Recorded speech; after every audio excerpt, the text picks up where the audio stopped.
रहीम नाज़रीन अस्सलाम वालेकुम। मैं हूँ इमरान वसीम। नाज़रीन 28 नवंबर दिन जुमातुल मुबारक का और साल 2025 अलीमा ख़ान से जुड़ी बड़ी ख़बर से अपने व्लॉग का आगाज़ करेंगे और इस ख़बर की तफसीलात आपकी खिदमत में पेश करने के बाद हमारे व्लॉग के जो दीगर अहम ख़बरें हैं, ख़ास तौर पे जो एक अहम मुलाकात हुई है, उस अहम मुलाकात के बाद जो नया पावर टर्न ऑब्ज़र्व करने को मिला है और उस नए पावर टर्न के साथ जो फाइनल और फैसला कुन अल्टीमेटम दिया गया है, फिर इस खबर की डिटेल और जो दीगर हैपनिंग्स हुई हैं उनकी तफसीलात आप नाज़रीन के साथ हम डिस्कस करेंगे। लेकिन प्रोग्राम का आगाज़ करने से पहले आपसे दरख्वास्त के चैनल को सब्सक्राइब कर लें, बेल आइकॉन का बटन प्रेस करें। वीडियो पसंद आए तो इसे लाइक और शेयर ज़रूर कीजिएगा। तो अलीमा ख़ान साहबा की जो ख़बर है नाज़रीन, पहले तो थोड़ा सा पस मंज़र। अलीमा आपा ने भरपूर कोशिश की, अदालत के बार बार अरेस्ट वारंट जारी करने के बावजूद जो 26 नवंबर का मुकदमा था, एक मरतबा अरेस्ट वारंट जारी हुए, ज़मानत अलीमा आपा साहबा पहले ले चुकी थी। अब अलीमा ख़ान साहबा को बुलाया जा रहा था कि आप अदालत में पेश हों, आपके खिलाफ़ 8 गवाहान ने बयानात कलमबंद करवाना है। तो इन 8 गवाहों का जो बयान है वो आपकी मौजूदगी में रिकॉर्ड किया जाएगा। अब प्रोसीजर ये है कि अगर मुल्ज़म मौजूद ना हो तो गवाहों के जो बयानात हैं वो अदालत रिकॉर्ड नहीं करती। हाँ, अगर कुछ ऐसे हालात हों तो अदालत रिकॉर्ड कर भी लेती है, लेकिन प्रोसीजर यही है। अलीमा आपा साहबा को एक अरेस्ट वारंट जारी किया गया, दूसरा किया गया, अलीमा ख़ान साहबा की ज़मानत मनसूख कर दी गई, ज़मानती मचल के मनसूख कर दिए गए। 10 मरतबा 11वीं मरतबा जब अदालत ने अरेस्ट वारंट जारी किया, और वो एक मिसाल है ना कि जब इतने आप नोटिस जारी कर रहे हों और जो एक्यूज़ है वो अदालत के सामने सरेंडर ना कर रहा हो, तो फिर जो जज होता है, आप जो मर्ज़ी कह लें कि 26वीं आनी तरमीम, 27वीं आनी तरमीम, जज अगर आ जाए तो फिर जज बहुत कुछ कर सकता है। और जब तेल सीधी उंगली से ना निकले तो फिर बाजू मरोड़ना पड़ता है। तो जब जज साहब ने बाजू मरोड़ा, अलीमा आपा के अकाउंट्स फ्रीज़ किए गए, पासपोर्ट और शनाख्ती कार्ड सस्पेंड किया गया, प्रॉपर्टीज़ की डिटेल्स मांगी गई। अलीमा आपा ने आके अदालत के सामने सरेंडर कर दिया। हालांकि अदालत में सरेंडर करने से पहले अलीमा ख़ान साहबा ये कहती थी कि मैं क्यों जाऊं अदालत में, मैं अगर जेल गई तो अपने साथ साफ़ियों को भी लेके जाऊंगी। लेकिन अलीमा ख़ान साहबा ने जब ये देखा कि अकाउंट भी फ्रीज़ कर दिए, जो शनाख्त आपकी है, जो पासपोर्ट आपका है, जो आपकी प्रॉपर्टी है, उससे मुतल्लिक भी इंतहाई कार्रवाई अदालत ने करने का हुक्म जारी कर दिया है, तो अलीमा ख़ान साहबा पेश हो गई।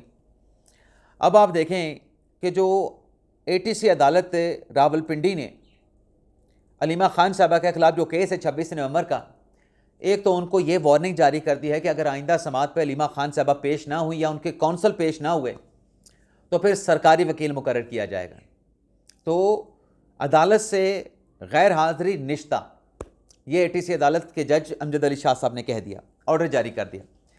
दूसरा, अलीमा आपा साहबा क्यों अदालत में पेश हो गई, उसकी मेन वजह नाज़रीन ये सामने आई है कि अलीमा आपा के नाम जो शौकत खानम कैंसर हॉस्पिटल के जो अकाउंट्स थे, क्योंकि शौकत खानम का जो बोर्ड है उसमें भी अलीमा ख़ान साहबा शामिल हैं, 4 अकाउंट्स शौकत खानम के फ्रीज़ हो गए।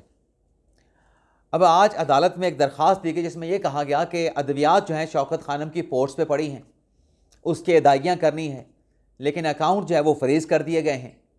मरीज़ों के लिए परेशानी हो सकती है, इंतज़ामिया के लिए परेशानी तो है, लेकिन मरीज़ों के लिए मसाइल हो सकते हैं, तो लिहाजा ये अकाउंट डी फ्रीज़ किए जाएँ। तो जज साहब ने अकाउंट डी फ्रीजिंग की एप्लीकेशन के ऊपर नोटिस जारी करके जवाब मांग लिया है। आइंदा तारीख पे समात होगी। दूसरी जानिब अलीमा ख़ान साहबा ने जहां इस्लामाबाद हाई कोर्ट में अडयाला जेल के इंतज़ामिया के ख़िलाफ़ तौहीन अदालत की दरख्वास्त आज दायर की है कि ख़ान साहब के साथ मुलाकात नहीं करवाई जाती, तो तौहीन अदालत की कार्रवाई करें अडयाला जेल के इंतज़ामिया के ख़िलाफ़। लेकिन एक और भी अटैम्प्ट अलीमा आपा ने की है कि ख़ान साहब के साथ मुलाकात हो सके। वो अटैम्प्ट क्या है, जहां अकाउंट डी फ्रीजिंग की एप्लीकेशन एटीसी अदालत के जज अमजद अली शाह साहब को दी गई, वहीं एक दरख्वास्त ये दी गई कि इमरान खान से मुलाकात करवाई जाए। और ये खान साहब से मुलाकात की दरख्वास्त सलमान अकरम राजा और अलीमा खान साहबा ने दोनों ने दी हैं, जिसमें क्या कहा गया है कि एक तो इमरान खान साहब की सेहत से मुतल्लिक तशवीश है, दूसरा कहा गया है कि 3 दिसंबर को जो GHQ रावलपिंडी का मुकदमा है उसकी समाअत होना है, तो खान साहब के साथ केस के सिलसिले में मुशावरत भी करनी है। इस दरख्वास्त पर भी ATC अदालत के जज अमजद अली शाह साहब ने नोटिस जारी कर दिया है और मेरे ख्याल में 29 नवंबर को कल शायद इस केस की दोबारा समाअत होनी है। जहाँ तक मेरी मेमोरी है, गालिबन 29 नवंबर या फिर 2 दिसंबर तक इस केस की समाअत को मुलतवी किया गया है। कल अगर इस केस की समाअत हुई तो डिटेल डेफिनेटली आपके साथ हम शेयर करेंगे। लेकिन नाज़रीन, इमरान खान साहब के साथ मुलाकात के सिलसिले में जो पाकिस्तान तहरीक इंसाफ ने अब फैसला किया है ना, ये फैसला शायद पाकिस्तान तहरीक इंसाफ को बहुत पहले कर लेना चाहिए था, लेकिन यहाँ पर भी फैसला करके जो फैसला किया उसकी डिटेल तो मैं अभी आपकी खिदमत में पेश करूँगा। लेकिन ये फैसला करके जो कि एक अच्छा फैसला है, उस फैसले को सबूताज करने की अटेम्प्ट भी तहरीक इंसाफ ने लगा दी है, यानी अपने पाँव पे खुद कुल्हाड़ी मारने की अटेम्प्ट भी साथ में कर दी है। अब हुआ क्या है, खान साहब से मुलाकात के सिलसिले में सहूलतकारी के लिए, फैसिलिटेशन के लिए बैरिस्टर गौहर साहब, राजा नासिर अब्बास साहब, असद कैसर साहब, शहराम तरकई साहब और अमजद अली खान साहब और कुछ और भी तहरीक इंसाफ के रहनुमा थे, जो आज स्पीकर याद सादिक साहब के पास चले गए। जाके उनसे क्या कहते हैं इस मुलाकात में।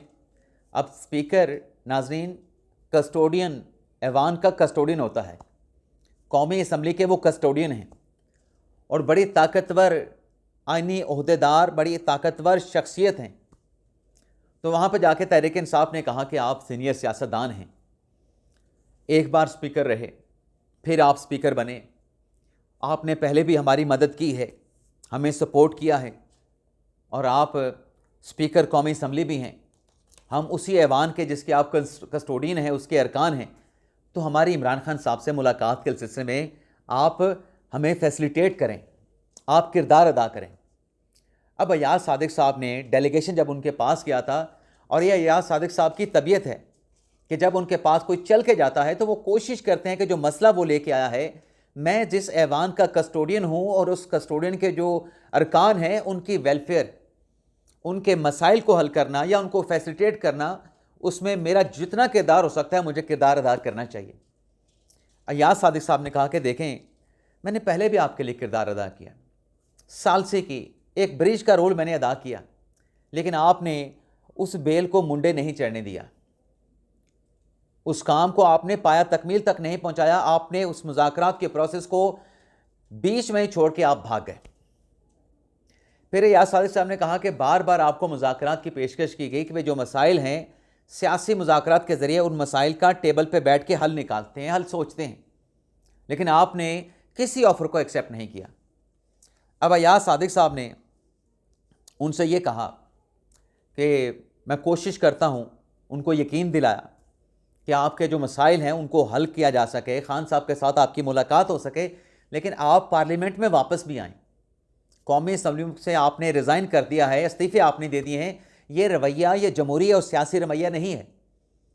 आपके जाने से स्टैंडिंग कमेटी का काम नहीं रुका, लेकिन अगर आप आएंगे तो स्टैंडिंग कमेटी का जो वर्क है, जो पार्लिमानी उसका बिजनेस है, उसकी वर्थ बढ़ेगी। आप बाइकआउट ना करें जमहूरी प्रोसेस का। अब उस पर तहरीक इंसाफ वालों ने भी कहा कि हाँ, आपकी बात बिल्कुल ठीक है, हम भी जमहूरियत की बात करते हैं। अब वहाँ से चले गए।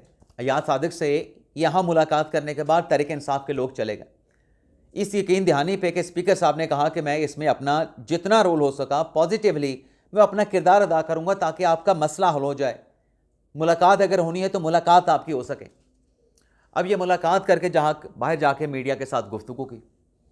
अब उस गुफ्तगू में जो इन्होंने काम किया, अपने सारे किए कराए काम पे इन्होंने पानी फेर दिया। कैसे पानी फेरा? जाके बाहर कहते हैं कि हमने अपनी जो डिमांड्स हैं वो स्पीकर साहब के सामने पेश की हैं, हमने स्पीकर को अपने मुतालबात से आगाह किया है और हमने स्पीकर से ये भी कहा है कि जल्द जो है अपोजिशन लीडर की जो नामजदगी है उस पर भी फैसला किया जाए, महमूद अशरफी साहब को अपोजिशन लीडर जो है वो बना दिया जाए, नोटिफाई आप करें। और साथ में कहा गया कि अगर पीर तक स्पीकर साहब ने अगर हमें जवाब ना दिया तो फिर हम ऐवान की कार्रवाई कौमी असम्बली के बिजनेस को चलने नहीं देंगे और पीर को हम चेयरमैन सेनेट के साथ भी मुलाकात करके अपना मुद्दा, अपने मसाइल उनके सामने रखेंगे। भैया आपके साथ एक अच्छी मुलाकात हुई, आपने जाके एक अच्छी बैठक स्पीकर साहब के साथ की, अपने मसाइल, अपनी डिमांड्स उनके सामने रखी। ये बाहर आके मीडिया के सामने इस किस्म का अल्टीमेटम, इस किस्म की वार्निंग देने की क्या ज़रूरत है कि अगर स्पीकर साहब ने ये ना किया तो स्पीकर साहब की ऐसी की तैसी, स्पीकर साहब होंगे ऐवान के कस्टोडियन तो हम ऐवान की कार्रवाई नहीं चलने देंगे, स्पीकर साहब चला के दिखाएं कि ऐवान की कार्रवाई कैसे चलनी है।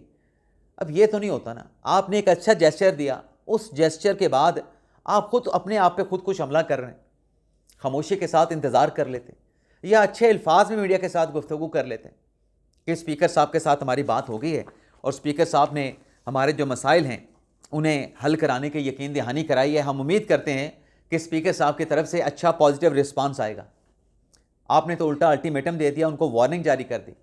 अब इसको वार्निंग कह लें, थ्रेट कह दें, तड़ी कह दें, धमकी लगाना कह दें, वो आपके सामने है। और इसके साथ साथ नाज़रीन, मसला क्या है? मसला है इमरान खान साहब से मुलाकात का। और मुलाकात में जो एक नया रंग शामिल किया जा रहा है कि खान साहब की सेहत पे हमें तशवीश है। तो अडयाला जेल के इंतज़ामिया ने भी स्टेटमेंट जारी करके आज बता दिया है कि खान साहब खैरियत से हैं, खान साहब सेहतमंद हैं, खान साहब मुकम्मल तौर पे महफूज हैं। खान साहब की सेहत से मुतल्लिक जो खबरें चल रही हैं वो बेबुनियाद, उनमें कोई सदाकत नहीं है। खान साहब जो पाकिस्तान तहरीक इंसाफ कहते हैं ना कि 12/8 के कमरे में इमरान खान साहब को रखा गया है, अडयाला जेल के इंतज़ामिया ने बताया है कि 6 कमरों की खान साहब की बैरक है जिसमें खान साहब को रखा गया है। हालात हाज़रा से आगाह रखने के लिए या रहने के लिए खान साहब को अखबारात और टीवी की सहूलत मैसर है। लेकिन एक टेक्निकल पॉइंट्स भी अडयाला जेल के इंतज़ामिया ने अपने इस जवाब में लिया है, अपनी इस वजाहत में लिया है।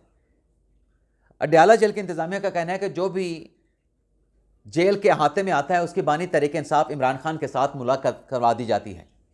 जो जेल के अहाते में आता है यानी जो अडयाला जेल के अंदर दाखिल हो जाता है उसकी मुलाकात करवा दी जाती है।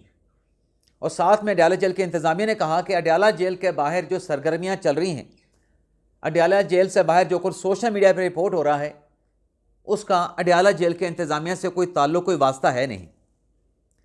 अडयाला जेल की बाहर की हदूद में जो चल रहा है उसके हम जवाबदेह नहीं, अडयाला जेल के अंदर जो कुछ हो रहा है उसके लिए इंतज़ामिया जवाबदेह है।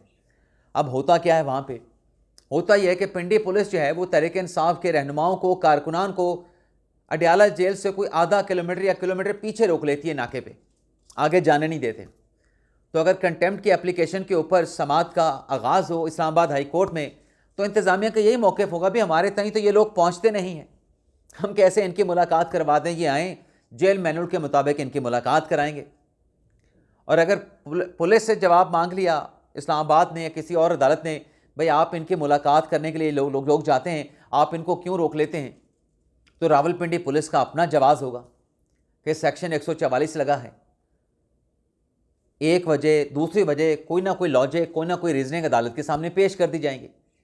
लेकिन जो एक बेहतर फैसला किया गया, जो स्पीकर के साहब के साथ मुलाकात की गई, ये एक बड़ी मुलाकात है और इस मुलाकात में एक नया मोड़ सामने आया है। स्पीकर साहब ने यकीन दहानी कराई है।